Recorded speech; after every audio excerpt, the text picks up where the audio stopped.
Salamat, Ginoo. Mahal sa makausapan, among gidapit ang imuhang presensya. We welcome your presence in our presence, Lord, as we continue, Lord God, in our study. Thank you for the spirit of encouragement and comfort. Thank you for challenging our faith, Lord, to continue to serve you and to be more intense, Lord, and more diligent, Lord, in serving you and doing ministry. Salamat sa higayon ng gatag ka naman for this great opportunity. Kini mong pagkampamahan, salamat sa mong pagpagka mo sa iyong Espiritu, niya naman sa ngalan ni Jesus. Amen. Okay. So for our meditation sa atong study, nata sa seal judgment, napata sa seal judgment, but number 7 na ta.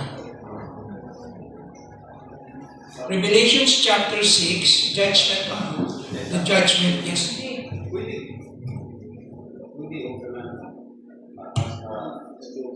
yes.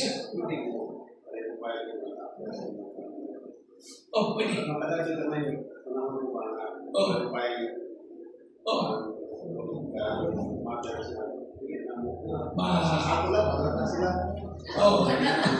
Sige lang, Sige. Naghanap ang panahon. Salamat. Okay. Sige. So let's proceed. No? The opening of the seventh seal. Nata sa seal judgment. The seal judgment is the beginning of the judgment of the tribulation. This is the beginning of the pouring out of that judgment. So, the seal judgment. We are now in the number 7. Now, kung inyong tanawon ang atong screen, next screen. Number 7 tayo. So, okay. Ayan. Nandito na tayo. Remember, ang nag-start ito, ang context nito, yung layer of situation, nasa chapter 5. Ang binilot na kasulatan ng gikuptan sa Diyos sa iyong tuong kamot. And that book is about the destiny of man. That only Jesus Christ has the title to open it. Okay. And so, atong gitanaw din karon na nato sa ikapito. So the Lord, again, opened the other seal, and John saw what is inside of it. Nakita ni John. Okay, let's proceed. Just to renew your, to refresh your memory on the timeline, tanaw ninyo paano ina-outline yung book of Revelation. Nandito tayo sa 7 years, yung Revelation 6 to 19. Bakit kinover yung 19? Kasi ito na yung gitawag natong end ng tribulation, yung coming ni Christ. Okay. Actually, ang focus ng entire chapters from 6 to 18. Then 19 is about the coming of Christ. So yun ang focus na to. Tanawa yung sequence ng mga events. So, naisgutan na nato yung daghanatag na cover, no? And since nag-start I think 2 years na ta, since nag-start. So, karon ipadayon nato kini, kidagan pa mga finishing touches, nandito pa lang tayo sa chapter 6. So, we have plenty of chapters to cover sa entire story ng tribulation. So, let's proceed na. Let us focus on the first 17 verses of chapter 7. Every time magkaroon ng tinatawag natong mag-end ang judgment, nakikitawag natong interlude, na break. For example, the 7 seals. Pagdating mo sa ika-7, magkaroon ng interlude. Big preparation siya for the next set of judgment, the judgment of the trumpet judgment. Then Then meron yung tinatawag itong trumpet 1, 2, 3, 4, 5, 6. Pagdating mo ng trumpet 7, then preparation siya for the next set of judgment, which is the worst one, the bowl judgment. But every time matapos yung sunod-sunod, no? Yung series of that judgment, na siya itawag na itong interval, na interlude, na siya break, na pause. So, muna atong itutukan karon itong pause na ito. Ito yung first na pause after sa first scene of judgment. So, interlude or interim, interval or break. O sa'y content ani. O sa'y kunod ani pag kining gitawag na itong in between, before the next set of judgment will follow. Ang atong makita din in ani. Okay? So, we have come to the interlude of the successive or the uninterrupted events of the seal, the trumpets and the bowl judgment. Every time matapos yung mga judgment, there is always an interlude. So this is an additional description or image that we can find recurring during the tribulation period of this entire chapters of chapters 6 moving to 18. So kung atong tanawin din nandito pa tayo sa first interlude. Kasi content, kasi makita na itong sunod na gisgutan din Okay? Mao ka na atong tutukan karon, no? Kini nga itabua, nagpangandam, no, sa umaabot ng paghukom sa Diyos sa kalibutan. This is part of the preparation of the coming judgment. Duha ka grupo sa tao ang atong makita in this passage of our meditation or study. Duha ka grupo sa tao ang atong makita dinhi. First, yung 144,000 na gitimbrihan o gipatikan sa mga sa mga manulunda o mga anghel o ang dakong panon sa mga tinubos o mga giluwas. Muna ito makita, duha ka grupo. Balikon ko, there are two groups of people that we can find in our study. We're in the angelic sealing of the 144,000 people and the great multitudes of the redeemed. Muna makita nato din Mauling gipokusan karon din ang gitutukan of our study. Now, tingnan natin una ang 144,000 kasi somehow this topic became a controversial topic for other churches. There are some group of a certain denomination or church that they made a claim that they are the 144,000. O sila po itong 144,000.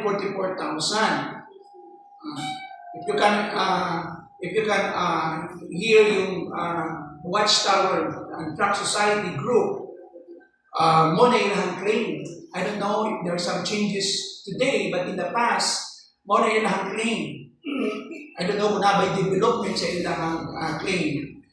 So, atong tanawon kini, I think, very thin line to explain na lahi yun ang church, lahi ang Israel. Okay? Atong set aside yung idea o we do not buy the idea, wala na ito palita o dawata yung idea na ang church mao ang Israel sa future. Yung term na replacement theology. So they're trying to theologize that the church is the Israel today. And God rejected these people, the people of Israel, forever. That is very inconsistent sa book of Romans chapter 9. If you study Romans chapters 9 to 11, the dispensation of God's economy for His people, very clear that Paul himself made a claim that God is simply rejecting His people temporarily. He set aside His people temporarily, but not forever. The blindness, the spiritual blindness is simply partial or temporary for the entire nation. But one day, God will save His people. So mo kini ang fulfillment.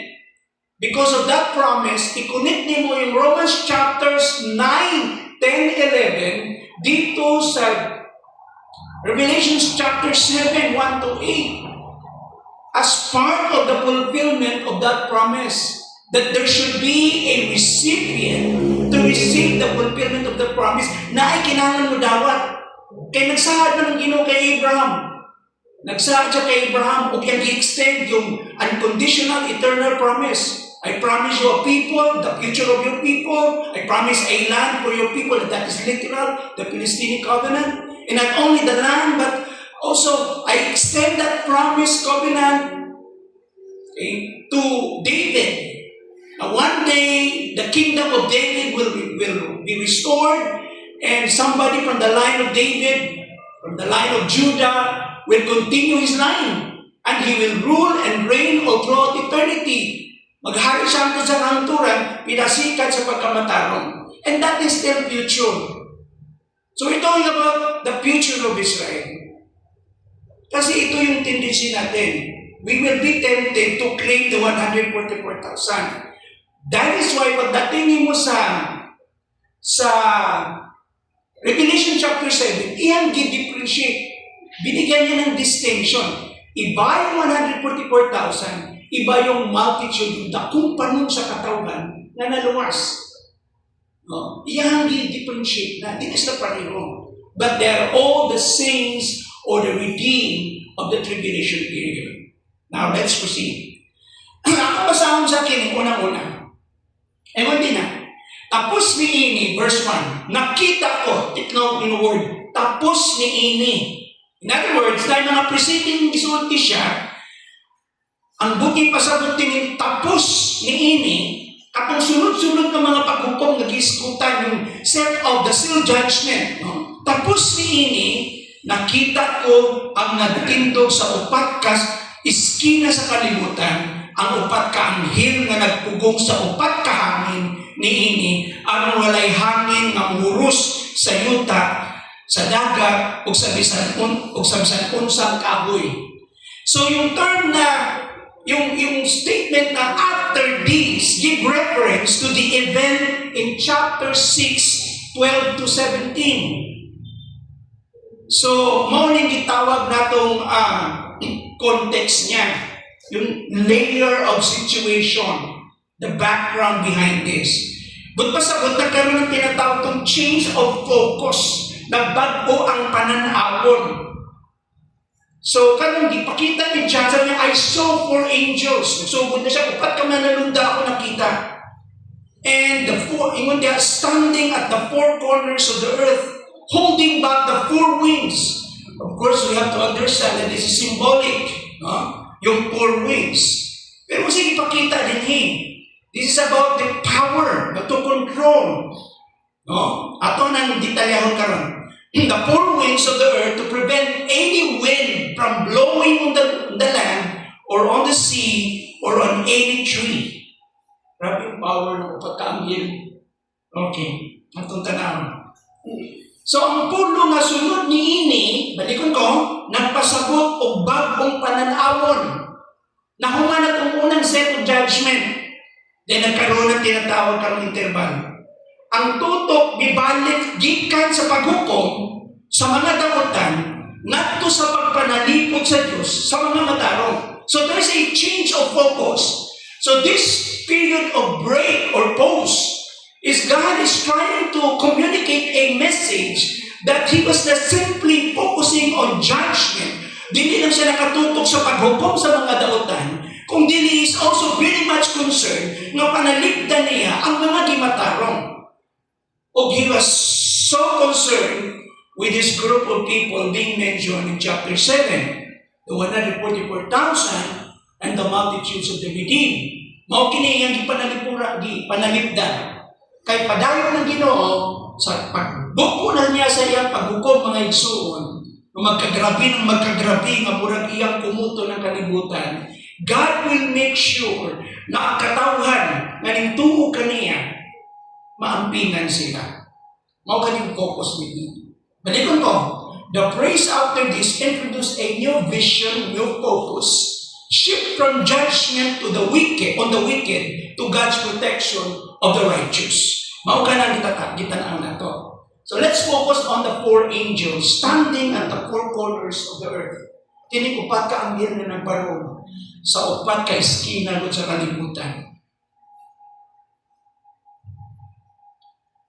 Nagasimbolo kini sila, a symbolic expression referring to the four direction, north, south, east, and west.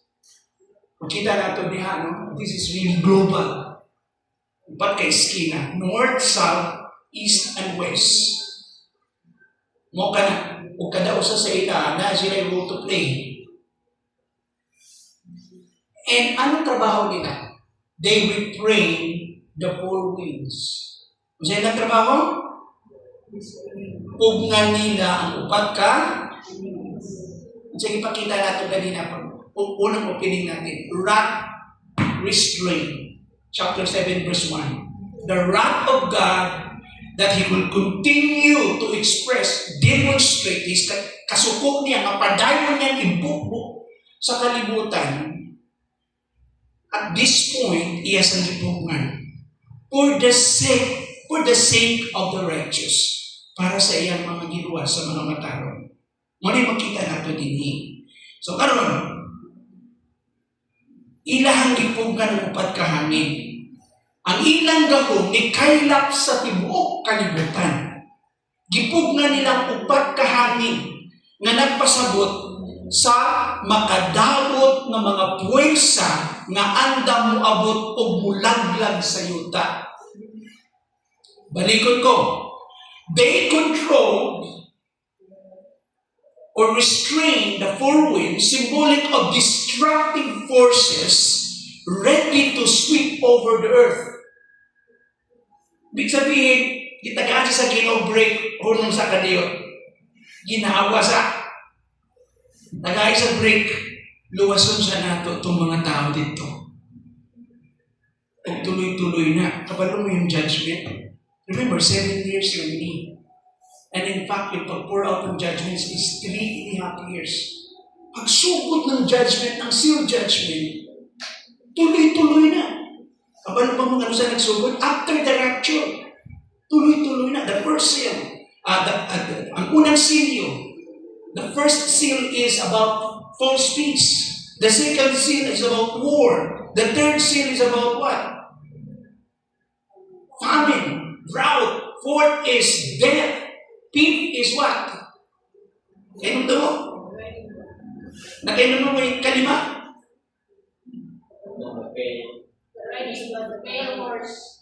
Ikaupat yun. Death. Death, kamatayon. Ikalima, ikaunom. Nakita niyo yung ikaunom is, the earth is convulsing. It's really, we mo na itong shaking, gatremor kalibutan. Murag ikumot. O tanang pwedeng uyugon. O ang tanang mga luminaries, tanang mga bituon sa langit, mga laglagtanan. Yun yung number 6. So, sabi, grabe yun, tuloy-tuloy.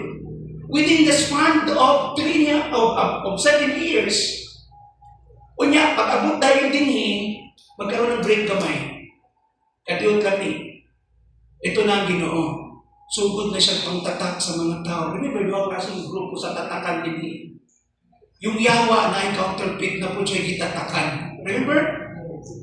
The 666 na later in chapter 13 of the book of Revelation. And then, ata sa chapter 6, gitatakan sa Ginoo yung mga tao na iyang gamiton, ng mga lagat na iyang giluwas. O katuusap ng mga giluwas yung dakong panon sa mga katawan. Now, throughout the scriptures, kung isgutan nato yung hangin, nag-isgut pag yung taghangin din throughout the scripture, winds often symbolize God's judgment. Dili mo pasabot na kanunay na simbolo sa judgment. Pero naa siya konteksto. Kung imo siyang i-connect din sa idea ng judgment, isa sa mga gamiton sa Ginoong instrumento yung hangin as an expression of judgment. For example, sa Jeremiah 18 verse 17, like the east wind, I will scatter them. Padala siya pusok hangin. I will make a stormy wind break out in my wrath. Grabe. Ezekiel 13 verse 13. So magpasabot na simbolo po siya. Balikon ko, Nexon. Ang kabuhatan, ang creation ng kabuhatan, kauban siya sa paglihok sa Ginoo. Pwedeng gamiton sa Ginoo as tool to bless us, pwedeng gamiton sa Ginoo as tool to judge the people. Yung kabuhatan. And baka itong gisgutan gani yung paano sa Ginoo gi-involve kini. Makita nato, di ba? Nagkaroon ng gutom, nagkaroon ng mo natong wow, linog. Igamit niya yung kabuhatan to express his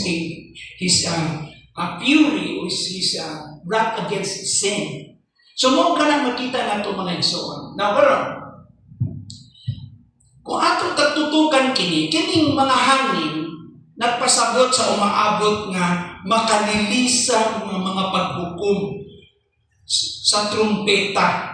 Remember, interval pa lang ni kanus ang ibuga sa Ginoo kini. Pagdating nato sa pinadayag 8 ngadto sa 9. So after chapter 7, we proceed to the trumpet judgment, chapters 8 to 9. So kini yung butangan hindi pugnan dinhi ng upat ka anghel. Kining mga hangin nagpasabot sa umaabot na makalilisan ng mga paghukom sa trumpeta that we can find in Revelation chapters 8 and 9.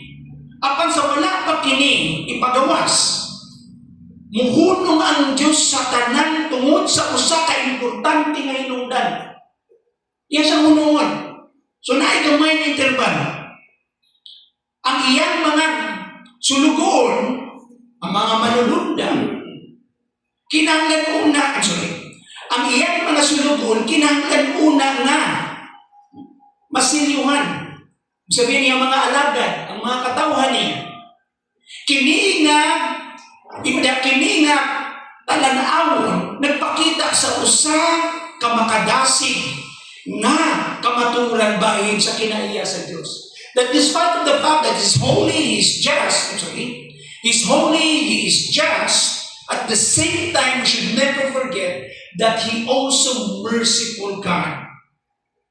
Here we can find the balanced understanding of God's holiness and God's mercy and grace.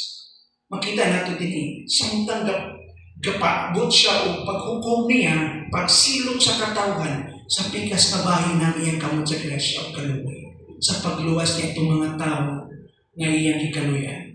Muna ito makita din. Now, ang balaang paghukom sa Diyos, dili nga, kini walay kontrol o imo diharap padalos-dalos lang. Ang Ginoo sa iyang paghimog desisyon, mga igsoon, dili siya reckless, dili uncontrolled na expression sa ikasuko. God remains perfectly sovereign, even in wrath. Kontrolado niya. Ang tao lang mo sa'yo makinig sa emosyon pagkasuko. Ang Diyos, hindi siya ma-out of control. He is still, may manatong reasonable sa iyang pagpakita, sa iyang kasuko. Control niya. Dili mawang niyang kaloy gugma sa mga tao niyang kaloyan. So He knows His people and He protects His own. Ang pingan niya iyang katawan, nasayod siya sa ilahan. Ipanalipdan niya iyang mga sako. Mao ka na ato makita din mga igsoon. Now, what is the significance of number 4? In this context, 4 angels, 4 corners of the earth, 4 winds of the earth. Upat ka anghel, umanulunda. Upat ka espinas kalibutan. East, west, north, and south. And 4 winds of the earth. Alam mo, usahay ang book of Revelation, daghan siya symbols. Sometimes yung word na number, naalala niyo yung 666. Naalala niyo yung language ng number 7. Stand for perfection. 666 is a short, meaning the full short of perfection. And sometimes ginagamit siya as what? As as a symbol of weakness, a symbol of evil. 666, a trinity of wickedness. Ganun. So, dini, makita na itong number 4 atong tunan karon. What does it mean for the four corners of the earth? Upat ka, yun na itong kanto, iskina sa kalibutan. It means the four quadrants of the compass. Kita niyo yung compass? Kita niyo yung compass din. That is, the angel will take up key positions on earth. Nakapurma na. The angel from the north, the angel from the south, the angel from the west, and the angel from the east. They take key positions on earth. So what is the meaning of the four winds? Kung sino ipasabot ni Ana para sa ato. Kini usa ka simbolikong pahayag nga nagpasabot sa tanang hangin sa kalibutan. Tanang hangin sa kalibutan. Gikan sa gikan sa habagatan, sidlakan, amihan o kasadpan. Tanang hangin. East, west, southeast, north, and west. Mao ka na. Ang upat ka mga anghel, mupahulong sa mubok nga panahon. Ang hunong mo nila. Sa natural nga lihok sa hangin sa kalibutan, na importante sa itong atmosphere sa yuta. Now, ato sa tunan kini, no? Very powerful kung kini. Alam mo mga igsoon, kini kabuhatan sa Ginoo, yung physical universe, yung earth, natadiniga po yung place of our habitation. Yatang sa Ginoo, kini para enjoy. Okay. Since we are a physical being, aside that we are spiritual being, not a soul and spirit, we have the body, and we can also communicate in the physical, physical world. Ug dako kayo tabang ang mga elements ni Ana, apil na ang hangin. Ang hangin, pwede siyang makaayo, pwede po siyang makadaot. Depende kung paano gagamitin sa Diyos yung hangin. Kung ang hangin may mong form of judgment sa Ginoo, pwede makadaot siya. Nakita i-involve din sa maong judgment sa Ginoo. Kinsa iyang mga sulugoon? Mga anghel. Alam mo yung anghel ng Lord? Kung tanawin mo yung language, derived from the original language, agilos. Yung agilos, ba't pasabot na sulugoon, messenger. Ang mga anghel, ang ilang trabaho lang is to serve for the pleasure, of God. To honor God, to continue to express the glory of God. Yung mga anghel, ang ilang liberty, kagawasan, to exercise is simply to bring honor to God. Subukan sila sa Ginoo. So what are angels? What are the angels? Atong tunang kanina, paliko taga magamay kayo. Mga spirit beings sila. Pero ang ilang gender is always in a masculine form. He. O walay angel ho nga babae. Diba? Uy, nindot ka yung dagwan. Mura siyang anghel. Butas-but nakasabot na gitagaan ninyo lahig nga connotation. Uy, yung bata, cute, yung saan ang bata. Mura siyang anghel. Walay batang anghel. Amen? Product lang good na ng atong zaman. Imagination. Oo. Dagan o? Anghel? Flores de Mayo.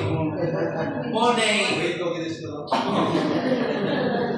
Pero ang problema mo gud nato, ang connotation sa mga tao, sige kapamino ng anghel, ang dating sa ila, ang anghel feminine. Oo. Oo, feminine siya, hindi siya masculine. Ha? Baji ang okay, maumang good ang teaching ng, alam mo, yung pagan practice ba? Oo. Tanawa yung culture natin sa Pilipinas. Kita din ita male dominant culture. Female ta sa history na to. Alala niyo yung mga babaylan, alala niyo yung animistic belief na to, di ba? Katong mga, yung pinakatimog ng tribo, kasi pinakatimog ng tribo. Yung sa'yo babae, no? Ang mga dominant, male dominant culture, yung Middle East, yung Israel. Pero sa ato, muna, di ba, usahay, maski karon modern na nga time, dala-dala po na, nalimutan na to, mag-design sa Ginoo, ang ideal yun, ang leadership na sa laki. Dalawang culture ng paganistic belief natin. Tanawa yung mga god, di ba na yung mga goddess. Pareha na po, nabaliktad. So, nakakita na ba mong anghel? Obvious mong pagutan. Wala mo. Rhetorical question. Wala ko. Kaya nga naman, ang anghel gani magpakita nimo.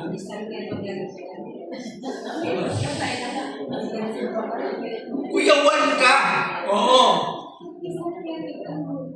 Kaya nga naman, diling man na, ang anghel may sarili silang realm.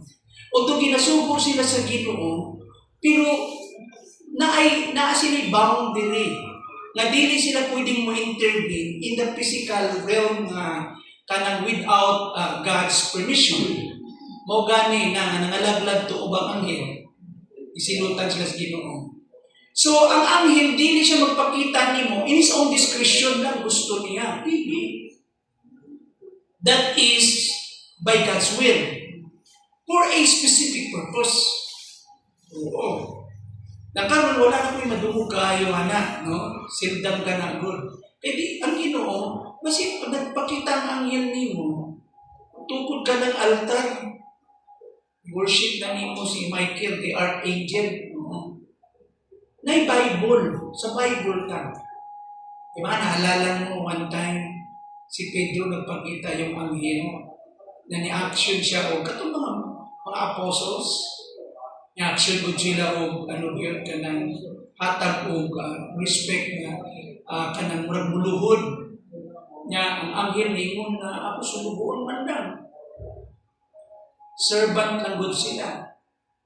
So, makita natin din, walay nakakita o kanghel. When still done na siya. Now, adunay doon ka klaseng grupo ng anghel. Matubag na ninyo. Okay, ang saan mo unang grupo sa akin? Mga dua ka klaseng grupo. There are two different groups of angels. Una, good angels. Okay? Ang tawag sa kanila, angels of night. Kini, alala niya si Jacob, natulog siya, kita niya, nailadar, hagdan ang gikan sa langit, kaya damgo to. Unya, basakag ka na ang mga anghel para mo-report ito sa presence ni Lord. May mga several locations na yung mga angels na nailhan na to sa Bible, nag-indicate pinag-ilang din. Kasi yung mga angels na ginanlagin sa Bible. Michael, kita pa? Gabriel, kita pa? Lucifer, enemy. So, kini ng mga angels. So, ang usa naman ka-grupo sa mga angels, kini gitawag natong bad angels o angels of darkness or fallen angels. Yung mga nangalaglag, muna sila. Now, si Satan, siyempre, anong tawag sa kanya? Fallen angels and demons, good sila, no? Mga fallen angels, good sila. Kaya nakasala man sila. Alam mo si Satan is very alive and well. Healthy siya. Wala siyang maintenance sa diabetic, sa high blood. Wala. Healthy good siya. Dili siya kapadoktor. Oo. Ako lang hindi ko gamay, no? So when humanity fell into sin, sa nalaglag ang tao sa sala, nagtutlo ang kasulatan kanato na ang kalibutan, ang sistema sa kalibutan, ay napailaw sa impluensya sa yawa. Okay? When humanity fell into sin, Scripture teaches that the world system came under Satan's influence. How do we know that? 2 Corinthians 4 verse 4. Anong tawag kay Satan? He is the prince of the power of the air. Sa Galatians 1:4, sa 1 John 5:19, he is the spirit of this world. Because he knows his time is short, is limited, nasayang siya nga mabuo na lang yung panahon, si Satanas o yung mga demonyo, mga puwersa nila, okay, ay nakita natong nag-intensify, nagkagrabe ang ilang mga itawag natong mga buhat, ang ilang mga activities. Okay? Satan and his demonic forces are described as intensifying their activity and focusing their attacks on the earth. Kaya nga, grabe yung mga problema sa kalibutan. Kaya binato, di naman ang taong problema. Na ay mga sinister spirit, invisible being, na very much involved, na mo'y padayon ka, hulog sa mga tao. Okay, padayon na nagatintan sa mga tao, gayintay sa mga tao, mo'y magdautan. Okay. Now, at the heart of Satan's ambition is a desire to be worshipped instead of God. Kung naamay damo si Satanas, pangandoy, walay lahi, na simbahon siya, dili ang Diyos. The Bible warns that as history moves toward its climax, spiritual deception and demonic influence will grow stronger and more visible. Itagaan-tagaan o warning sa Biblia samtang painuna katapusan. Ang history is moving toward in its height. Talking about the end times, ang maong paglimpong sa yawa, yung demonic influence, samot grabe o mas visible, mas dayag siya sa kinabuhi sa mga tao. Pamilya, sa trabaho, bisan asa ka sa social media, mabatian natong yawa. In today's world, this is often reflected in how destructive ideas and practices can spread easily. Siya tabang sa mga tao magtanong kung mga negatibo, dautan na mga idea, nga mga huna-huna, maka-create o mga unsaman. May mga itong destructive ideology, especially among the young people sa ating mga kabatanunan, through culture, media, music, that shape thoughts and values over time, naa ang yawa.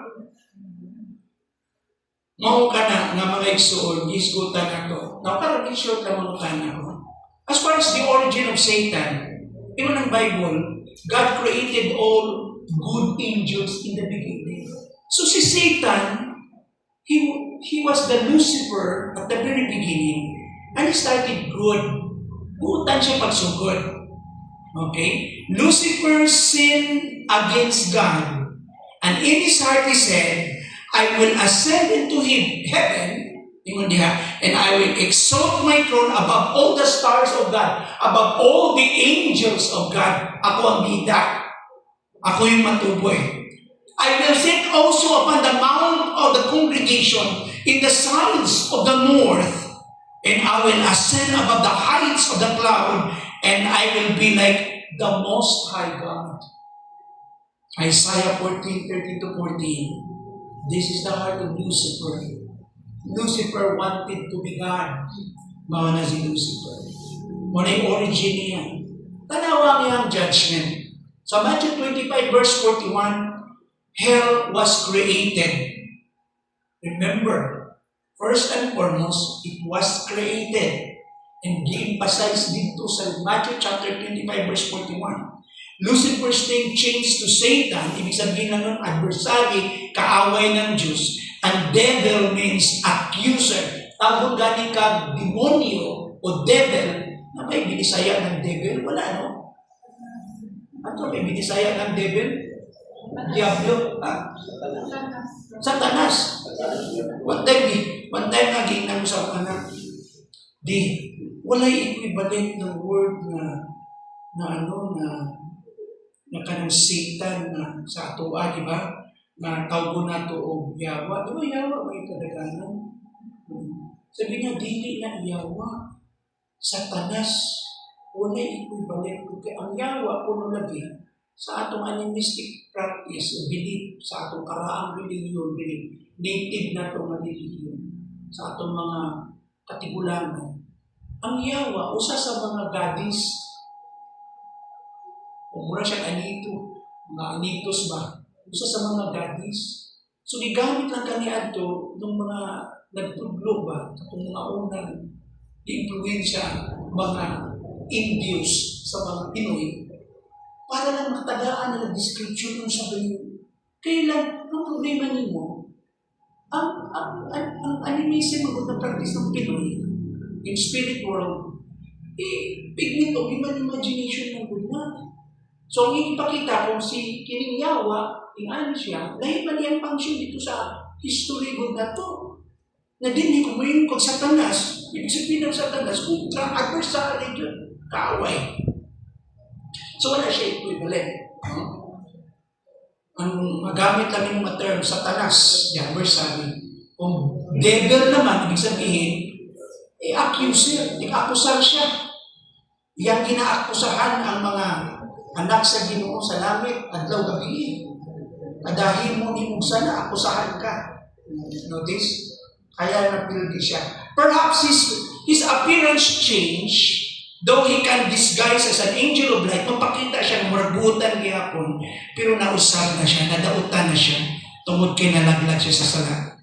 Planet Earth was prepared for ultimate contest, and it was won by Christ on the cross.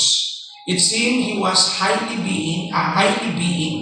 Ingon nga diya sa Luke 8:10 verse 18, and he said unto them, I beheld Satan as lightning. I saw Satan as lightning fall from the sky. Nalaglag siya gikan sa langit. Now, di na po tutok dito, passing lang na. Kapila gamit yung word na Satan sa Bible? 50 times. It means resistor, opposer. He is opposed to everything related to God. He tries to destroy God's plan and oppose God's people. 50 times digamit ang word ni Satan. Kujak na ko mga iso. Okay. Siguro, one day we will just teach about the doctrine of angels.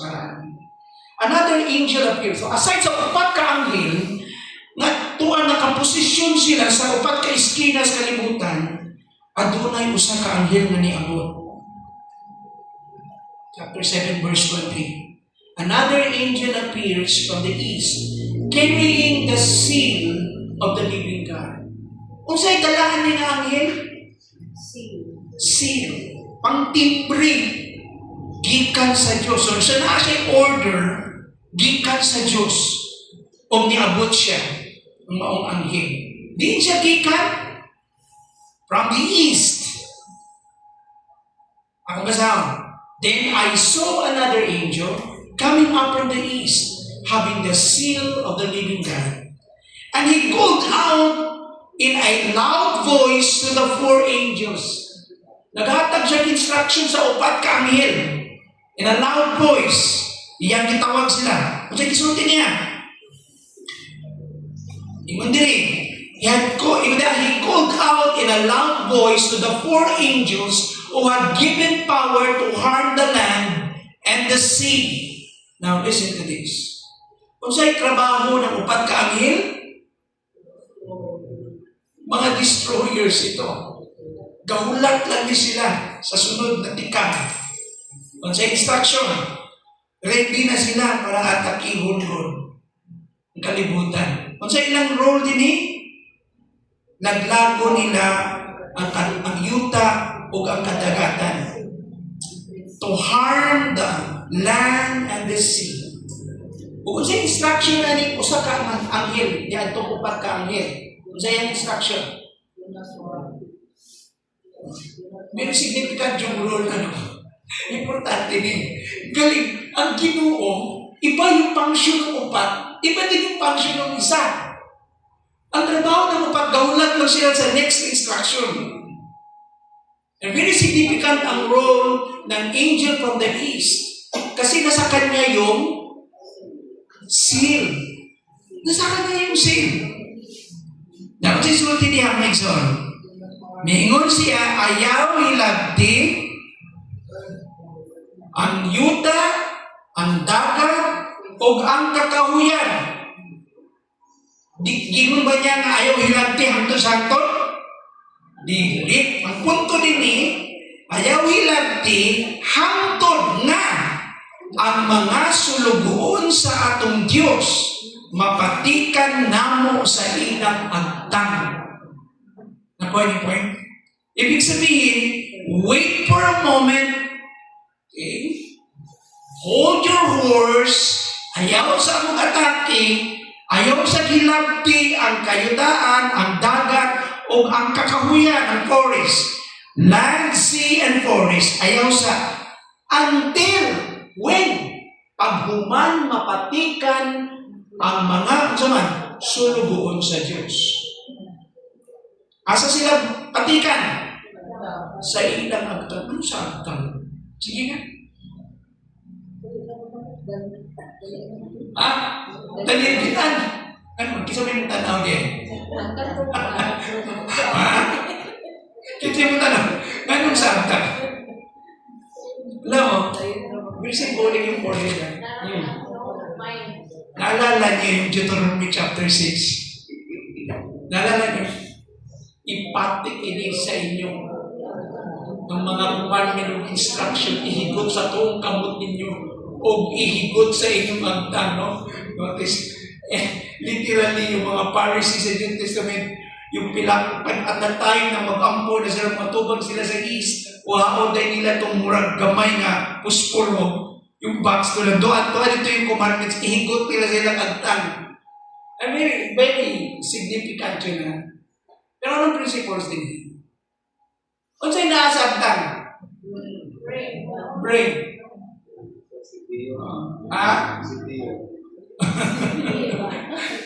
Si Pio. Do not harm the land and the sea. Okay. Natanawa. Yung dagat, na-try to imagine, pagbasaw na yung chapters 8 to 9, magdugo ang dagat. Walang, yung kay Moses, ano lang yun? Foreshadowing. No? Nakapokus lang sa Egypt yun. Itong pag-usapan natin dito, yung entire globe. Sea, land, no? Forest. Natanawan niyo dyan sa verse 3. Or the trees. Apil ang kakahuyan. Ang forest. Until, hangtod sa, we put a seal on the foreheads of the servants of our God. So, tatakan sila sa agtan. Ano yung meaning ani? Okay. Next week. Muna yung meaning ani. Okay, muna yung meaning. Sa kaniadtong panahon, sa karang kalibutan, sa kaniadto, ang silyo, ga-representar siya of ownership, authenticity, authority, and protection. Sibot pasabot. Kung tatakan ka, naay ka panagtiyan mo. O ang timbre po stand for what? For approval. Being authenticated, valid.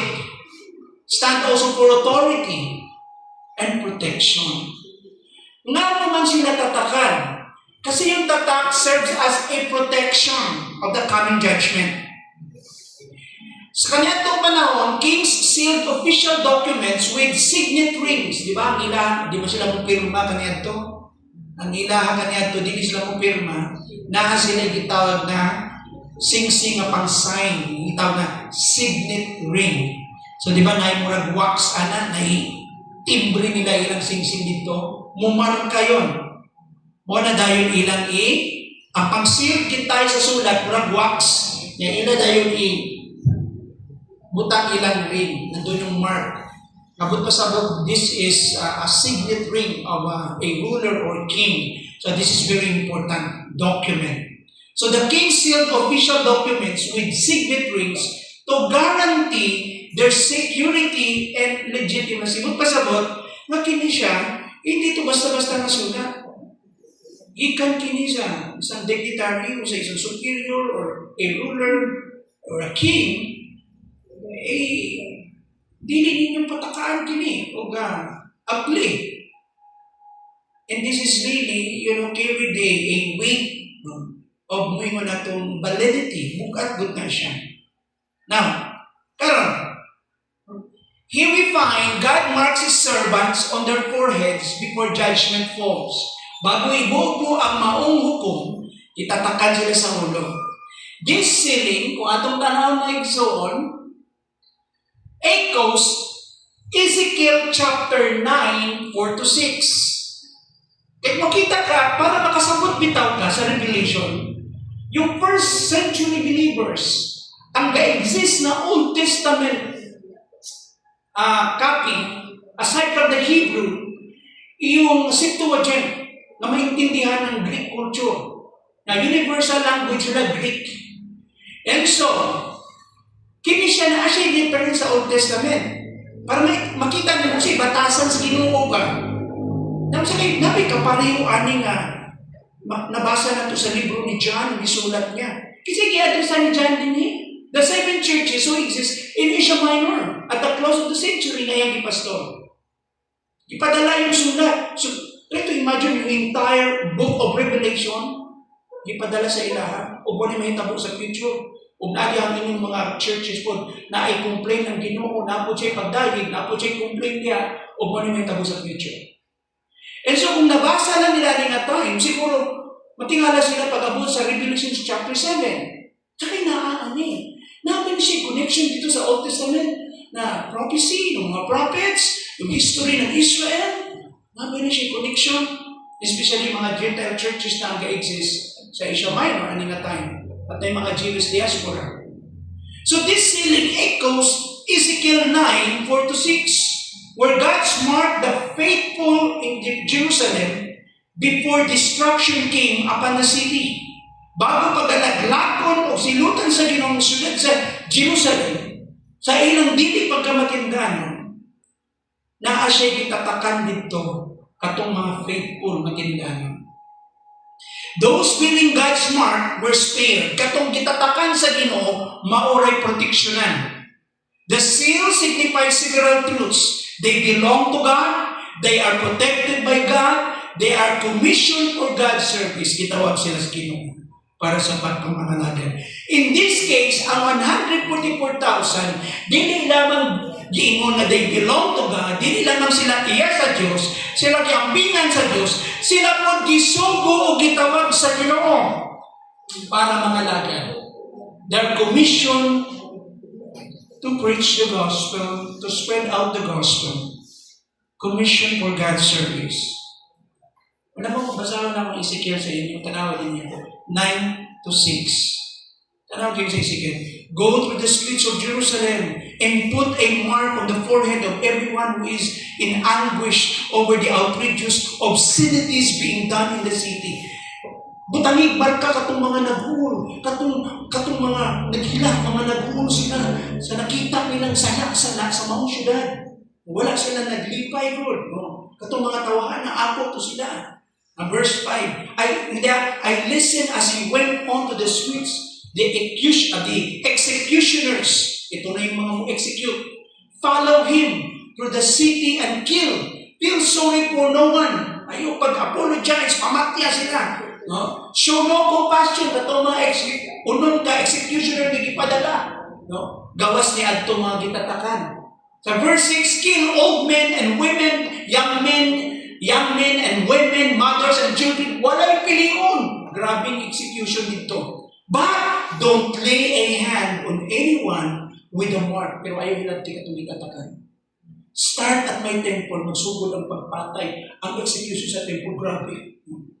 They started with the leaders in the front of the temple. Kipamatay doon sila. Tungkol sa ilang sila. Sinong teksto ngayon? If you Google, tunan yung context ani mga iso, nag-isgot kini sa time ni Ezekiel. Ipakita ni Ezekiel dinhi ang Diyos gud na sukot mo sa mga tao. Ipakita kay Ezekiel dinhi ang tinago nga sala na nahitabo inside the temple. Nagpakasala ang mga tao na compromising. Ang pinadihang sala nila including idol worship o ang mga leaders o mga priests mismo ang compromise. Can you imagine that?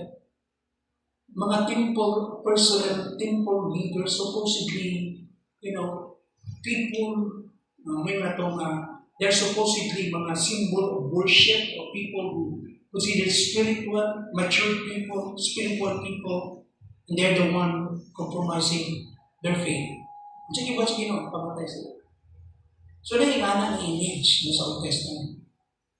Some Jews nagtawag for judgment. Judgment on the city of Jerusalem because of its persistent rebellion. Kanunay nilang pag-rebellion sa Ginoo. Nagpadala ginupunong ka executioners representing divine judgment. Pero sa dili pa magsugod ang maong paghukom, one figure is instructed to place a mark on the forehead of those who grieve over sin. So itong mga nangagugol, sila apil, ipagtatakan sila. Sila lang ang maproteksyonan. Those who are deeply troubled by evil happening in the city. So this mark is a sign of God's protection and ownership. It shows that God distinguishes between those who are part of the corruption and those who are faithful and sorrowful over sin. May kapareho siya sa book of Revelation, sa chapter 7. Kasi point din niya, next screen. Ang point din niya, mauni, the tribulation saints, protected by God, purified by the Lamb, and preserved for eternal glory. Tulo ka butang. Una, diampingan sila sa Ginoo. Ikaduha, gibalaan sila sa Ginoo, sa Ginoong Jesus, purified by the Lamb, and preserved for eternal glory. Diampingan sila. Now, ito ang challenge. Who can stand in this coming judgment? Kaya mga baro, ano pa maabot na paghukom? Ang magpabilin lang ng mga baro atong manggitatakan sa Ginoo kung iyang kilain para maluwas. So in Revelation 7, the storm pushes for a moment, ihunong sa ang maong paghukom sa Ginoo. Before more judgment falls, bago ipadala ang daghan pang mga paghukom, heaven pulls back the curtain and reveals a breathtaking point, a breathtaking truth. So even in the amidst of the wrath, sa taliwala ng kasuko sa Ginoo, sa Diyos, nakainundong gyapon ng Diyos ang kaluoy. Even while judgment shakes the earth, bisan giuyog nas paghukom sa Ginoo kalibutan, ang Diyos gyapon ay giproteksyonan iyang katawhan. Tanaw ang verse 16. Ako basam sa inyo. Revelation 3:16. Naikaparehiyuhan ni. Kung saan man nga tatak? Kung saan nga tatak? 666. Sa Revelation 3:16, tanaw ang invitation sa Yawa.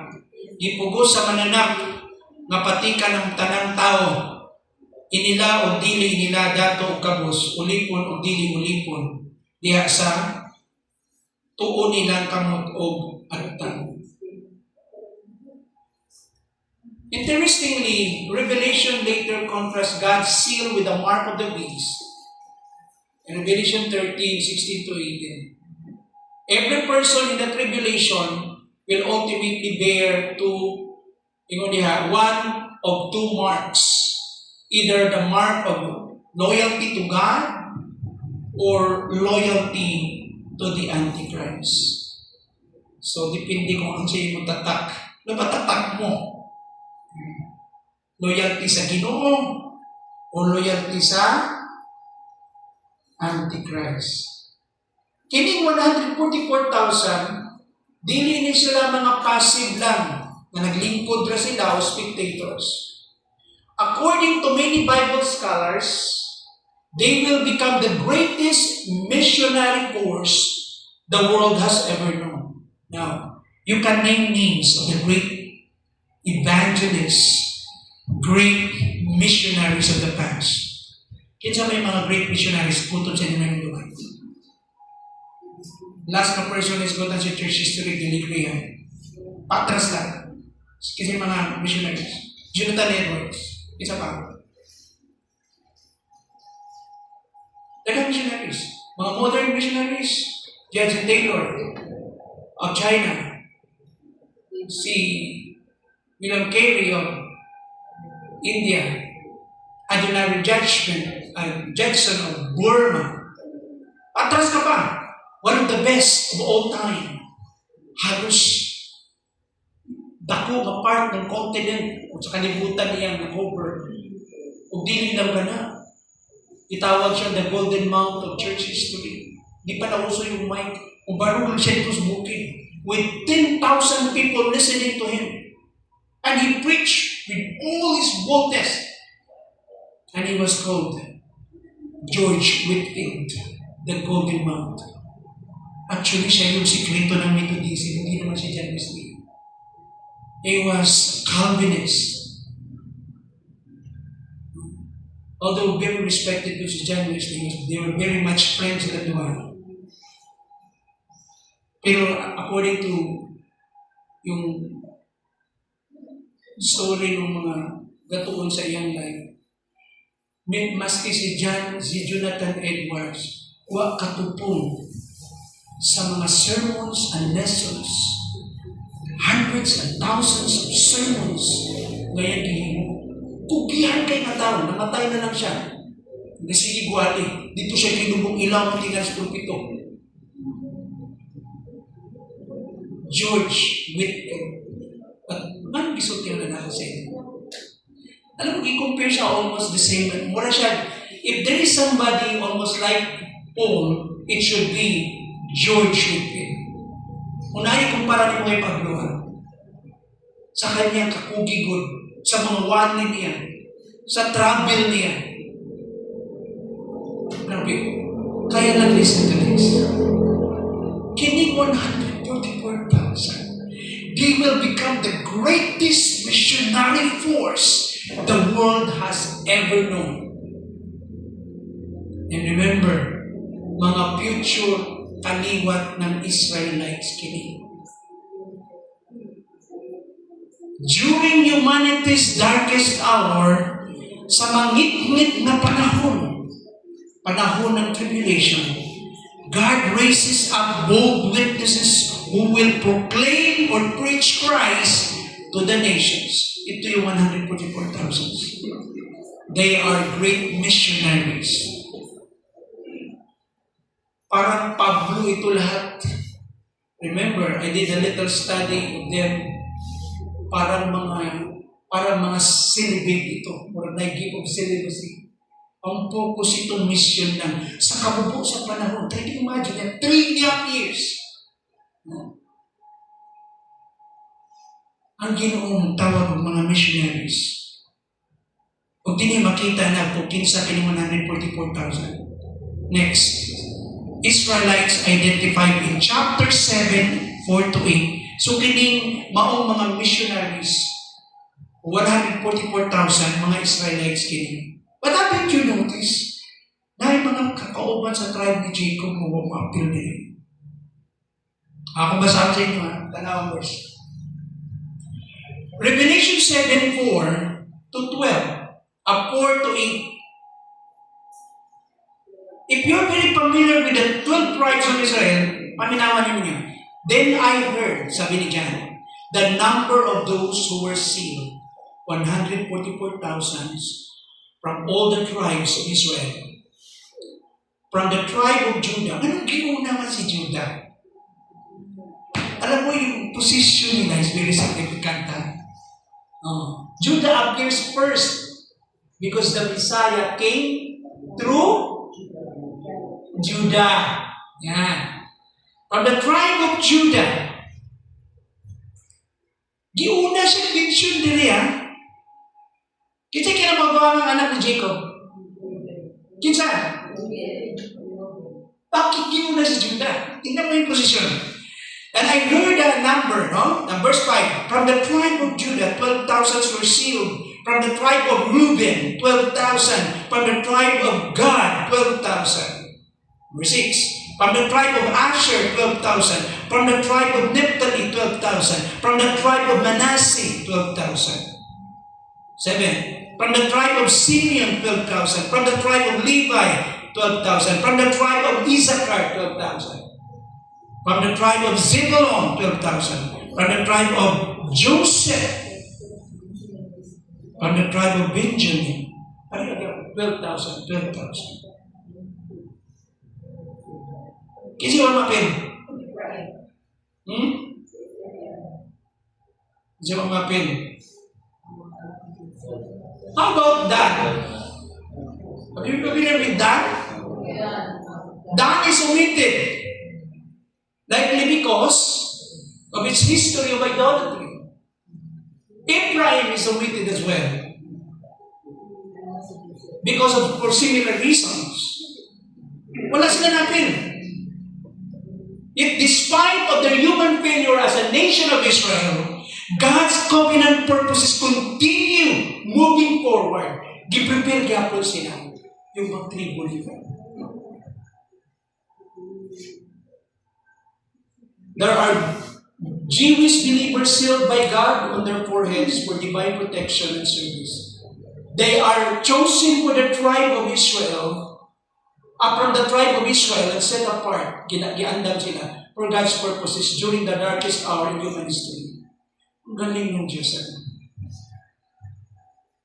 Sa time ni Noah's flood, sino lang ang preacher nun? Kinsa? Sino wala? And he preached about the coming judgment for 120 years. No one listened. Hangtod na humana lang ang ark o ang ituuran niya, iyang pamilya. Walo lang sila. But thank God, out of that 8 people, yung 3 sons of Noah, ipapunay balik yung tao. We cannot find our reference kay Adam. Tapos lahat ng tao from Adam. Saan ang atong point of reference? Kay Noah. Do a little study about the Philippines kung anong kain ka. Ha? Japan. Pag-aralan niyo yung island ng Philippines kung anong kain ka. So karon iskutan na to, 144,000 are the missionary corps of redeemed Jews who are instrumental in the salvation of many Jews and Gentiles during tribulation period in verses 9 to 17. They will be the first fruits, the initial converts, sila yung unang maluwas. Sila gitawag ng the first fruit of the new redeemed Israel. Asa ito makita ka na? Diba sa verse 4, we have the reference of Zechariah 12 verse 10. And they are all great preachers and evangelists. Sila kanina. So the text repeatedly emphasizes Israel strongly, suggesting these are literal Jewish believers descended from Abraham, Isaac, and Jacob. Literally. Though human records may have lost tribal identities after the destruction of Jerusalem in AD 70, nawala na yung mga tribo na yan, God has not forgotten. Wala nalimot ang Diyos. Heaven knows every tribe, every family line, every individual. Nagtuo ta, gisulat sa Biblia daan, nga wala na hilis ang tribo. Would you agree? Muhingon siguro ng history, wala na! Nahilis na. No, the Bible tells us, may kaliwat sila sa future. So, pasabot ga-exist sila karon, wata kabalo, asa silang location, spread out na sila. But one day, God will call them the future impact. So, heaven knows that.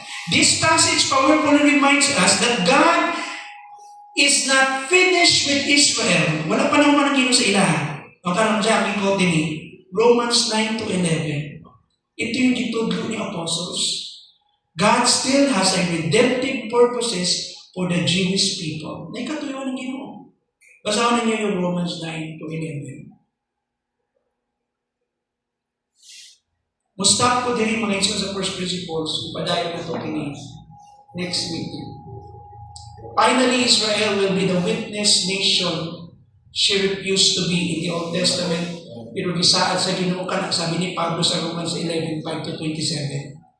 Ang tanang tribo ng mga anak ni Israel, by the sovereign election, pinasikat sa pagpili, sa kagamhanang pagpili sa Ginoo, God will seal 12,000 from each of the 12 tribes, promising His protection while they will accomplish their mission during the tribulation period. So, principles din. Number 1, we'll stop with it. God's servant is held safely in His care until the mission is fulfilled. Putol mo ko din. Sunod na itong isgutan po mo, the believers of the tribulation period. Isgutan na ito, ang dako mapanon. Okay, now, mustap ko din and then I will open the floor for any questions. Sige, naipangutanan mo sa. Yeah. Yes. According to the writings of Zechariah, is coming from the 12 tribes na nagwasan sila, 12,000. So 12 times 12 is equal to 144,000. And then in Romans is 120,000. 150,000. So sa Romans. Came from 12 tribes na to. Okay, since look at the Romans 11. Romans 11. Okay, turn your Bible to Romans 11.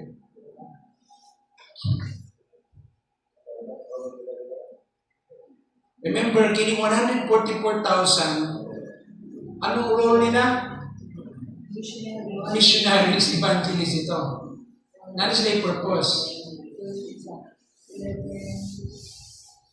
Romans 11. Okay, 11:25 to... Pwede nyo mabasahon sa Binisaya?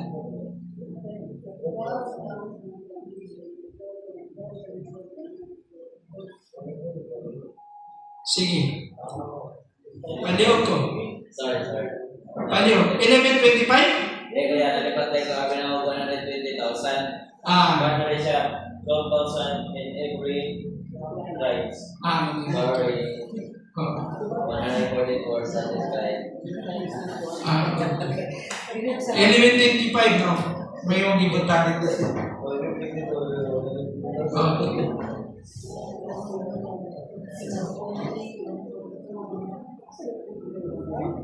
Of course, ang nawasun sa Ginoo, dili na 144,000 na Jew. Na specific na rule ang 144,000. Sila ang una. Sila ang first group sa future na remnant. Remember, remnant ang isgutan na to. Ang Roman sa ingon, all Israel will be saved, yung future remnant. Ano sa talan ako sa Ginoo? Kung basahan tayo yung Bible, no? Kada generation kita lahi mo na itong time karon. Okay? Nalalain na. Kada generation na ay nailiw ang Ginoo ba? Ngayon was kada generation. Pero kaya, kanan ako nasabtan sa previous ni mga sa study na ko kaya kay ang ingon mo dito is mo na sayo. Kana sila na 12 tribes remnant in the coming regulation, sila ang siguro dito sa Samaria is sila ang mag-evangelize. So, meaning, kana sila pa yun, wala sila na nasuot dito sa ikaw na to sa rapture time. So, dito sila sa tribulation. Kasi sa ilang time ang God, unbeliever sila. Okay. Naalala niyo yung topic ko sa Romans? Naalala niyo yung topic natin sa Acts chapter 19? Yung Acts chapter 19, pag-spread ni Pablo, naalala niyo? Pinakatugig siya nag-stay sa Ephesus. Duha. Adlaw-adlaw may book study. Alas 11 sa buntag, nagto alas 4 sa hapon. Adlaw-adlaw. Yan ay discussion nila. Adlaw-adlaw. After 2 years, naka-disciple siya. He-spread out ang mga disciples niya. Padayon sila na-evangelize town, villages, ang tunabot nila. So, after 2 years, yung entire Asia, yung region na yun, na-evangelize. So, daghang convert sana na time. Okay. Now, mga itong tanahon diha, yung lihok bitaw sa Ginoo sa ilang time. Ang mga tao anong lugar kay outside Palestine naman na siya. Mga diaspora Jew. Mix ang mga tao. So, ang church is mixed people group. Kaya dito nito, emphasize niya. And therefore, many Jews and Greeks went to faith. O yun dato, were converted. O Jews and Greeks. Ano emphasize? Jews and Greeks. Ano man? Tungod ipakita diha nga ang church is consist of what?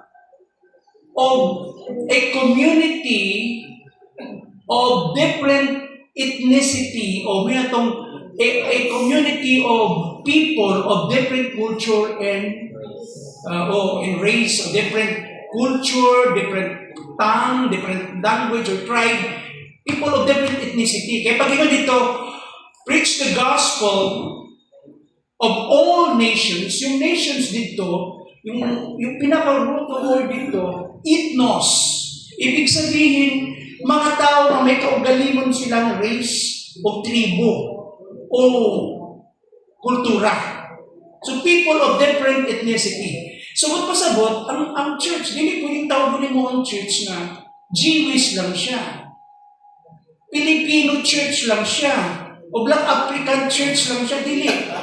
Ang tawag lang nato sa ila, mga local expressions. Pero binabasa nato ang church, yung universal, invisible body of Christ, spiritual, invisible, universal body ni Christ na consists of all kinds of races.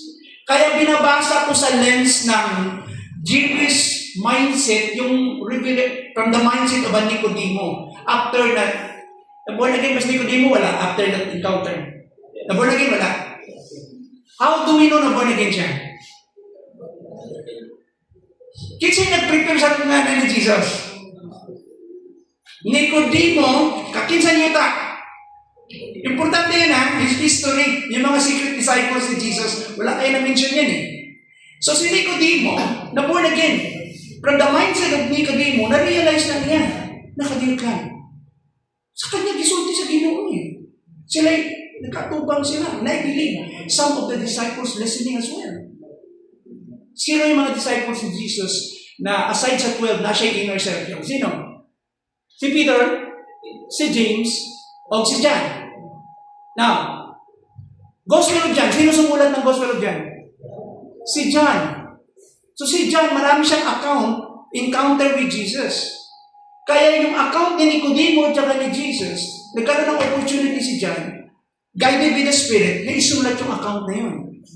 Kaya ang naintindihan nila karon from the Jewish mindset, with the Jewish flavor, for God so loved the world, or the people of this world, people of different cultures and race. Muna naintindihan nila. So, dili lang Jew. Now, ang interpretation na, for God to love the world without distinction, not without exception. Kasi yung love na nagisgutan dito, special love yun. Hindi yung love of benevolence lang na common grace niya sa tanang tao at pinanggula nagtuon niya. O love of beneficence lang good na napakita siya beneficyo na tabang siya nagatag grasya sa mga tao. No. That is a special love. Why? Because He gave His only, what? Begotten Son. That is something special that will lead you to salvation. Okay? Special love yun. Kaya nga ang love dito is unconditional din. Anong language ng love dito? Agape. Di ba? Oo. Now, dili lang to ang issue dito yung word, kundi yung language ng context na tungod siyang gugma, iyang ihatag ang iyang anak. And that death of Jesus is definite. He gave His Son not to make salvation possible, but for salvation to be definite. Tinuod kang ikamatyan sa Ginoo. So, kung imong basahan dito, for God so loved the world without distinction, not without exception. Kay pamintag, for God so loved the world with the kind of love that is special that He gave His Son for each an individual, solitary person without exception, walay may impyerno. Intindihin? Walay may impyerno. Bakit? Mas gamahanan ka ba sa Ginoo? Ano man? Kaya ba ni mong likaya ng pagpalansa ni Kristo sa krus? Ano man? Ipatuloy ba ni Kristo yung dugo niya sa krus? Walay hinundan? Hindi, ikamadyan kanya talaga. Ang language of salvation, kaya nga tinatawag na to, the death of Christ, the atonement of Christ is what? Is a definite, okay, atonement. Sigurado. Dili. Posible. Dili. Kipili niya ito sa Ginoo, kamatyan yun ka. Now, karon, yes. Karena 144,000 evangelists and preacher. So, sa dua pati naman. Karena mga evangelista nila, luwas sila. Karena mga Ma-evangelize nila. Pamamay po sa Ginoo, evangelist and preacher. Karena nila mga evangelista, luwas sila. Yes, the basic assumption na sila gamiton sa ginamang evangelize. Kasi iba. Ang dawat. Sila evangelista sila. Mm. Sila dito ng Mm. Katong ang purpose sila dito pag-evangelize kung sila sa Mm. Katong nila di-evangelize sa buwas sila. Ibig sabihin, sure ba kaluwas? Na ba siya, kung posible ba magiling sila maluwas? Nag-evangelize sila. Okay. Sa buwangan na ako, Oo. arit na sa luwas, sa usang kumaan. Okay. Ang evangelize ka. Gusto na kaya na 300% taas na nila siya. Mm. Kaya na Diyos ko kayo sa patay yung tunga. Ngayon na, mamalitan sila pero siguro magaling, o sa tapos kami. Kana, naman ako, luwas sila. Sa sila na kumagay yung luwas. Okay. Pagka ikaw nag-evangelize ka, niya gigiyahan ka sa Ginoo, gikan sa imong pagampo, ito na, literal na, gigiyahan ka sa Ginoo, gitagaan ka niya o kabugaton, o tinguhan ng tawhana, dili imuha lang ha, anong tawhana, kanang tawhana, gitawag ka sa Ginoo para maluwas. Sabuti pa sabot, na ay ikang ang ginuodaan para iandam siya, na pagwali sa may balita, maablihan siya, makasabot siya. Yan ay pagliso sa iyang kasing-kasing das Ginoo, para mo responde siya. So, muna gitawag na kung ang language ang gitawag niya sa salvation, ito yung tinatawag natin the effectual calling, yung tawag sa Ginoo na di ka kabalibad, dili tungod kinipugos ka, kundi iyang gihikap imong kasing-kasing na ang pag-responde nimo mahimo pag madinawaton. Yun yun. So ito yung effectual calling, o pwede ko na po na kung tawag yung term na the grace that cannot be resist, irresistible grace. So lihok na niya, grasya na niya, ay kung pasagdan ka niya, di mo ka mudawat. Kung pasabot, naa siya'y grasya din sa imuha. O dili na siya prevenient grace. Kung wala'y prevenient grace. Pero, yeah. Yes. Ako na ang kanang sa panahon ko sa panahon na revolution, di ba? Pag-ubot, yun ang Bible na limit na kasarangan, o ba, experience sa kalimutan. So, dili naman ito makaw na ito, huwag kasi ang simbahan. Kaya ang itong pagsagot, na pura sila o ituluan sila na usupay sila, basta pupunta na sila sa ulo. Wala'y grasya din. Hindi ko rin lang po sa iyo po, ibalik. Kaya hindi naman natabukong mag-music pa sila.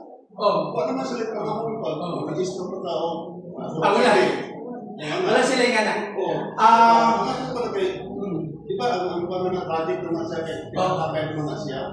So ako, ang kong gabay lang akong lang tao na itong i-visualize sa nila, Pagkalan sila o home nga, supply sila sa loob. So, atong ibubo, luwas na Yes. market.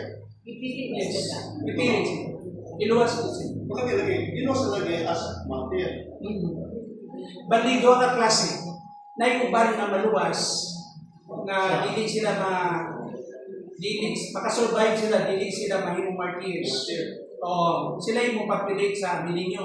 Hindi, mga matay. Ako naman, ako nakaswerte na, ako naroon, ako nakaswerte. Kaya wala ka may rupture. Wala. O sa pa, safe sila, martyr niya ako. Yes. Bali nga nito mo, manako sila. Bali, na ay language sa tribulation for Holy Spirit na ito yung, di ba kinakanta natin, you are my hiding place. Di ba? Kung gusto na niya sa kumakay, dapat mo kung consultation kaya panapong dahil pa sila o pag-usip. Ya, Yes. pag na sa bakit pa sila, kaya wala na may rapto, wala naman. Yes. Bali, ano ni? Martyr sila. I believe, ang preparation sa Ginoo sa ilang mamuni. Remember, Jew sila. Jew na sila. So, What kayo piling Jew at mga matay as martyr? kani 144 Jew na sila. Umuna to siya. Nag-evangelize sa nila ba? Kanang evangelize nila. Ako lang ang tawag ko na i-usip sila Ginoo nga 4,000 para mag-preach sila sa 3.5 years na tribulation period. So, akong ko na to, kapag i-evangelize sa nila, ngayon mo silang puto na sila. So, pag sa persecution, kay bukuro man din sa iyon kay masyado naman kay one-word government pa yan eh. Yes, yes. O, tanawa ito na ito na pero kay bukuro man sa presidente ka rin na. Yes, yes. So, patay yung sila barapan sila. Yes. Dili sa mga to, ang ginahang kaluwasan, imitan sa ilang pagkamatay. Luwas sila daan.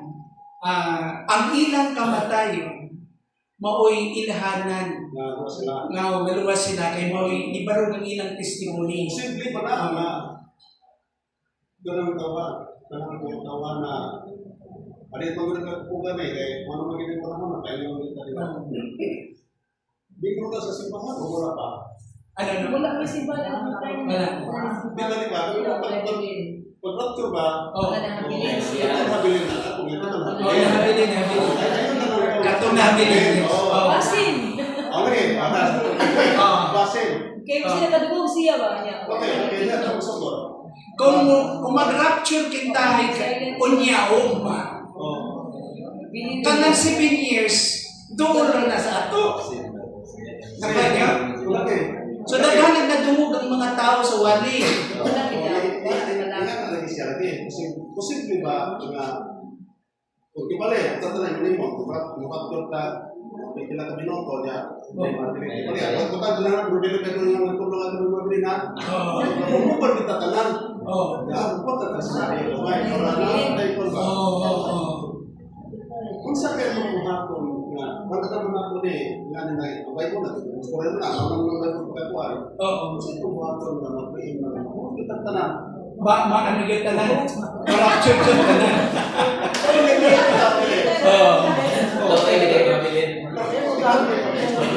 Okay. Usa lagi atong pagdasig na re-examine na good na born again ta. Yun lang. Imo lang sure good na Lord. Di mo sa itong buhaton ba? Hindi ko lagi ibigay ng pabinaw sa nagpapagayo Kitang tanan. kasi naman ko na sa pito yung anak hard mo magkakabuli ikaw ito mga pastor ko kami yung mga adik ko naman at ako na rin yung mga daraan ba kasama yun kayo ang pagtisim Ayun. sa kubaw sa ginoo dito yan ay ako ba yung pagtisim mo Lagi. lagi hindi ko ako ko sa ako ano ba nga magkakatanan Yes. Wala ko na ako. Yes. Para naman ito na ingaman sa itong buhaton na. Ano ba? Kaluwa, natulungan. From the perspective ng magtutudlo, akong trabaho is ihatod yun na ko klaro may balita, matinidaanan sa pagpasabot, pagkuki, pag-ampon. Sa bahay naman sa tagsa-tagsa ka Kristohanan, bisan ako, kung ibutangan ako sa personal, Sa response. oo, sa akong response, akong personal, kay personal naman kaluwasan, God. Imo na po na ng Ginoo, bisag na nalagad ko nimo. Lord, gusto na po tagaan ka palayan ng assurance. Bisag kabalo na kasi mga scripture sa Bible. Ang imong pagampo, nagsalig ka, imong gigapos ang mga sahat sa Ginoo. Na ikaw, naluwas, nabunagin ka. Oo. Ikaw may makabaluan sa sunod. Kaya imo kong makitaan na na-improvement imong kaugalingon. Bisag medyo papalya-palya tagamay kay galakaw pa man ta sa kinabuhi ani katubo ta, pero gatubo imong gugma, gatubo imong ang imong pangandoy sa pagsunod sa Ginoo, pagpangalagad niya sa mga paningkamot ng mga kalihukan sa ministry.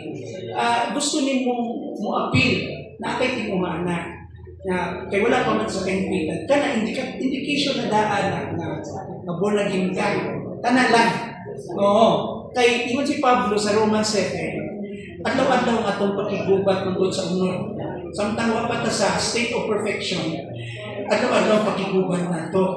Ang grasya ng Ginoo nato gitagaan to niya kusog na mo lahutay unya gay improve ka. Gikuptan usapod, gikuptan ka niya. Yes. Excuse me, naman ko ang dealing ni Lord is generation from generation to generation. Oo. Napo daw imong biling predestination, ipili na kadaan sugad sa imong pagkagamay pa o mga tao. Oo. Napo'y possibility na imong generation buhi ka sa nataw na ka sa church age, current church age man sa Nataw na ka. itawag na kaniya ang manifestation sa imong salvation adto po sa tribulation period. Kanay na assumption. Assumption niya, may possibility na karon mo panahon sa atong generation ng church ng tapos so dili pa din cold, predestined na ka before the creation of the world. Yes. So, dito imong time sa tribulation period niya, cold ka to be one of the martyrs or masave ka. Yes. Bali, ano na kadaan ni Lord na mawalihan ka at O sige, kadaan na to personal intervention karon. Sige. Let's say dugay ka dili sa church, no? Ito na karon, let's say nag-rapture ugma. Dugay ka sa church, dugay ka sa church. Gidala-dala lang sa ikanan ni mo tanan. Ni mo di ka na. Wala ka na dala kay di pa mga again. Wala pa nag-manifest ba? Remember, being elected doesn't mean born again na ka, itikipit na yung kalawasan. Wala pa. So, na-timing. So, ito, assumption niya, ipatitika. Let's say, na-appeal ka ani nga generation church age. Na nakakalong galing. Okay, wala. Pagka-asa, kano point, professing ka pa lang. Professing pa lang, baka di pa yung kaseryosos Ginoo ba? Now, karon. Kini ato hypothetical lang niya. Ayaw na ko magiging dogmatic ka niya. Let's say nabilin ka karon. Nabilin ka niya, ikaw na may gawliwali na ba ka? Ayaw na. Diskurahin mo na anak. Okay, nabilin ka. Birahan na. Pag nabilin ka, sure na yung kanon. Nabaw na sa mga Pero kini lang usa. Ang ako ron mo gingani. Para sa akong pagtuo, ito akong pagtuo.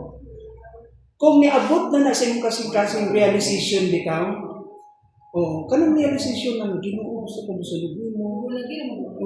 Bunagi na ka. Makoy pangandoy Ginoo. Bisan to'y matumba ka, barog ka, paday ka, bunagi na ka. Kay mo na may light God. So, ako na nang kay namo ko'y kaning prophecy, wala conviction. Dula ra na yan, reliyon ra ba? Dula ra, reliyon ra. So, wala na God, no? Kasi wala, yun siya. Di yun niya kasing-kasing. So ang atong assumption, nabilin siya tungod kay dili siya born again. Let's say ang tawag niya dito ma-realize. Sa revelation. Oo. Sa Ginoo na kita ka sa Ginoo na. Yes. What if daw, nakaroon sa church, tiguang mo siya ba? Niya professing. Kasi abot siya 3.5 years na mawalihan sa 44,000. O ba? Namatay siya. Di ko katubagan na. Di mo Ginoo. Pero kanila ako namatay siya. Ang problema, Tiguang siya karoon sa church. dili ko muhatag og conclusion kay wa man ko kabalo kung gipili sa sinugdanan. Ako na pagtuo ni kung gipili ka sukat-sukat sa sinugdanan, at the last moment in your deathbed, might be magkaroon ka ng tinatawag natong encounters Ginoo. Ang uban na tawag nila anak araw kung sa tradisyon, pasantalana o hilog. Di ba naalala niyo yan? Oo. Di tamutuwa na. Ang sa ato maulang ni. Kung sa imong tanong to sa imong kamatayon, kasi ito lang wala magway kaluwasan pag namatay na ka. Ang chance mo sa buhay ka. Pero, di na ko ipiyong akong kaugalingon sa idea na pag ang Diyos gamhanan siya, kinila nga, na-purpose, ibutangan na ito, lahi ng artisan, ito medyo, kayo no? Gamay. Si J. Packer. Kasi kailangan J. Packer. Sabi niya, sa tiyan pa lang ng nanay mo, diyan na-baptize sila, gamit ng example, puno na ka sa Espiritu.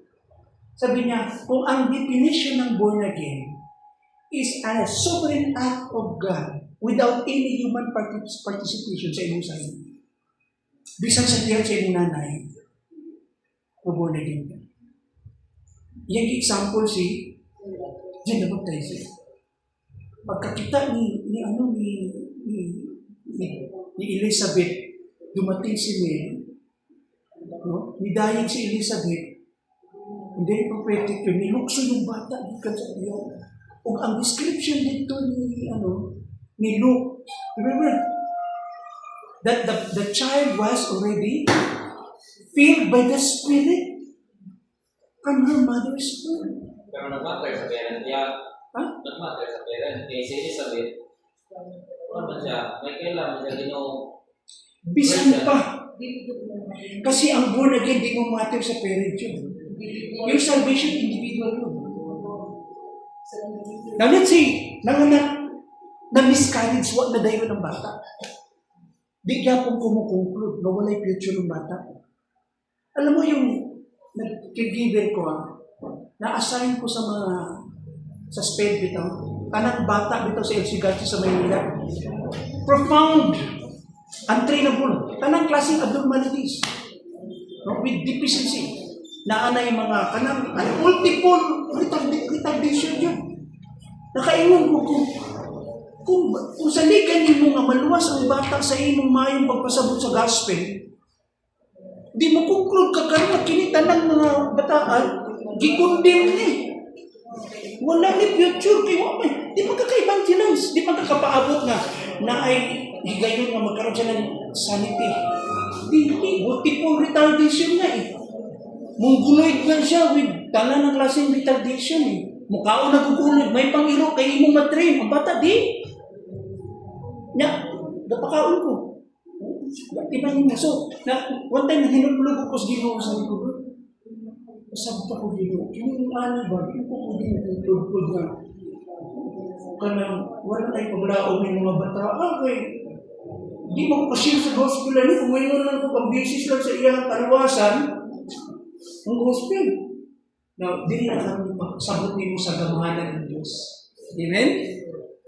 So, di ko conclude. Ang sa ako lang, di mo pwede bitaw i-argue yung election. Kasi ang problema na po, election ng God, nakabase sa Diyos dito sa ato. Kaya nga sabi ron, He elected us on the basis of His love, according to the kind counsel of His will.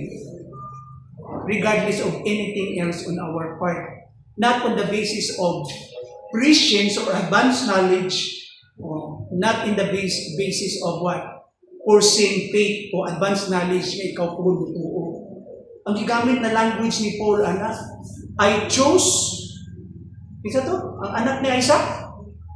I chose, I love Jacob, and I hate or Esau. Sabihin yung, in terms of comparison, choice niya na unabong niya, gipili niya siya, na wala pa sila na taon. Wala pa sila nahimong maayong butang. So, regardless of your meritorious act or good deeds or good works, ipili ka sa Ginoo. Trabaho mo na niya. Muna butang bugat ni mo ano bitaw. Nya, diyan na dahil ka makasabot na ang bottom line ng Diyos ay nganong giluwas ta para makailata na naay Diyos niya, balaay siya, niya gugma po siya. Kaya kita tanan, gikan kay Adan, reject na tatanan. Pagkalaglag ni Adan, labay tatanan kaliwat. Padung tatanan sa garbage ta. So gikan dito, ipunit ang Ginoo in every generation para ipakita kadiyot lang, dili lang ubalaan ha, dili lang auspiciya ha. May usa ka dagway na kung kinahanglan niyo makita. Buutan ko. Gugma ko, maluluyon ko. So katong mga recipient sa grace sa Ginoo, makasabot ko siya. Sa tanang mga scholars na gatuon ana, usa sa klaro mo explain na si Arcis Pro. O ang pinaka-limit lang nimo moabot ka na, ibig sa John MacArthur, dito ra puto. Okay, ang bottom line mo palagi mao ni. Kasi kung sana sa dagang katuigan yun. Ata pa ko ang katigulang ko. Nakaingon ko nga kanang ang ibig sabihin di ay ani ang intindi nato biday sa lihok sa Ginoo.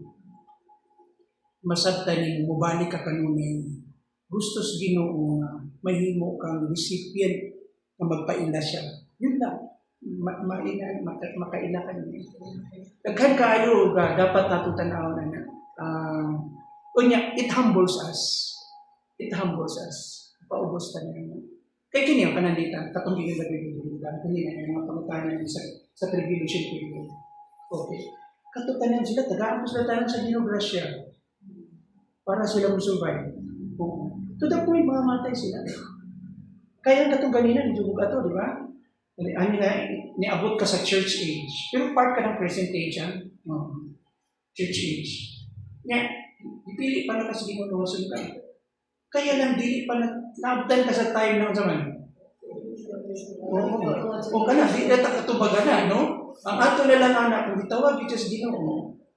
Kaya ang election pass man, eternity pass, kung pasabot, gikan sa eternity past to eternity future, tanang na tao, beginning from Adam, hangtod sa mga tao pa sa future, hangtod mo abot sa tribulation, hangtod mo abot sa millennium.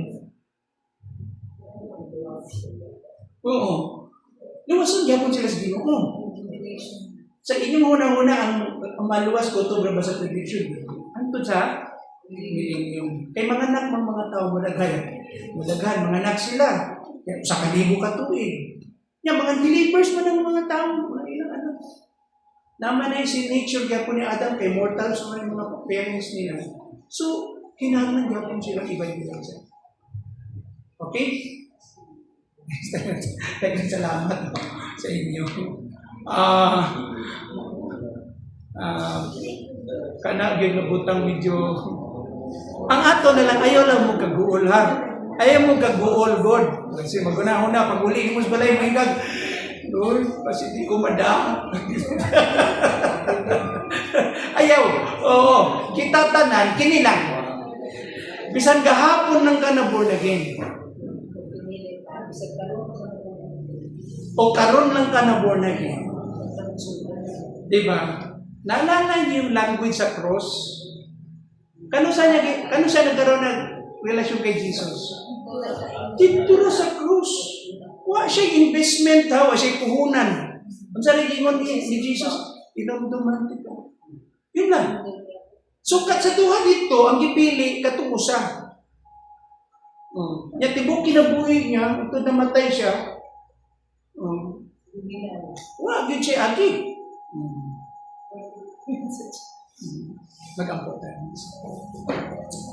Salamat, Ginoo. Thank you, Lord. Salamat, Ginoo. Salamat sa iyong Espiritu, Balay, na nagapalikon, Ginoo, sa among kasing-kasing sa inyong mga saad. We are thankful, Lord God, for your goodness, Lord, of saving us. Salamat sa bagong kinabuhi. And thank you also, Lord, not only for the justification that we are forgiven, Lord. We are already complete in Christ, forgiven. But also, Lord, for your daily working, for allowing us to grow, and Lord, and advance in our faith, magtubo kami Ginoo sa kinabuhi ng pagkabalaan. Kinintanan imong lihok, Ginoo. Thank you for the work of sanctification, Lord. Lord, for purifying our lives, for allowing us to grow in holiness until we reach the point, Lord God, of perfection in your return. Salamat. Ginoo, bisan sa adlaw-adlaw, magitagaan nimo kami assurance sa among kasing-kasing. Na dili kami angay mahadlok, dili kami angay manuyahan, kining tanan mga butang Ginoo, na aniya sa mga tubangan Ginoo, ay tumalabay lamang ang among mga kalistanan.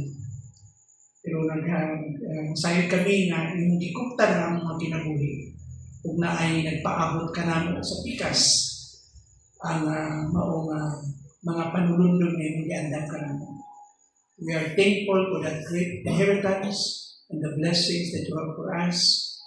And also, Lord God, to be with you forever throughout eternity. Thank you. As we end, Father, as we part ways, sa among pagpamauli, salamat sa pagkubamin ka naman, for protection and traveling mercy. Thank you. In Jesus' name. Amen.